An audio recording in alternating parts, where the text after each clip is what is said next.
বিতর্ক যেন পিছু ছাড়ছে না বাফুফের। বাংলাদেশ ফুটবল লিগের নতুন লোগো নকল, এমন অভিযোগ ফুটবল ফ্যানদের। সেই আলোচনা শেষ হতে না হতে এবার নতুন বিতর্ক বিএফএল এর টাইটেল স্পন্সর পেট্রোনাসের অস্বীকৃতি।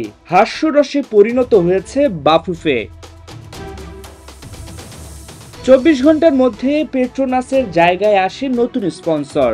সোশ্যাল মিডিয়া থেকে সরানো হয় আগের সব পোস্ট। কিন্তু এই যে দেশের প্রায় 18 কোটি মানুষকে লজ্জায় ভাসালো বাফুফে, তার কি উচিত জবাব আছে? কেন পেট্রোনাস বিএফএল এর স্পন্সর নয় বলে দাবি করেছে? এর সঠিক স্পষ্ট কোনো উত্তর মেলেনি বাফুফের তরফ থেকে। অফিসিয়াল স্টেটমেন্টে তারা বলছে, পেট্রোনাস এই মৌসুমে টাইটেল স্পন্সর হিসাবে অংশ নিচ্ছে না। সেই সাথে United group, United health care এর নাম প্রস্তাব করায় বাফুফে ইতিবাচক অংশীদারিত্বকে আন্তরিকভাবে স্বাগত জানিয়েছে। কিন্তু যদি পেট্রোনাস স্পন্সর হিসেবে অনুমোদন নাই দেয়, তবে কেন তাদের নাম প্রকাশ করলো বাফুফে?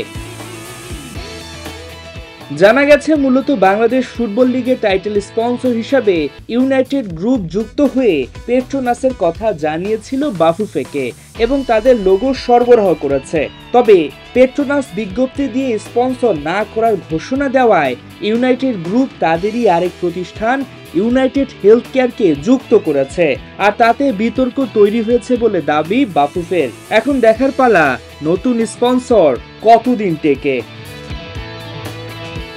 হাসান সজীব, ৭১।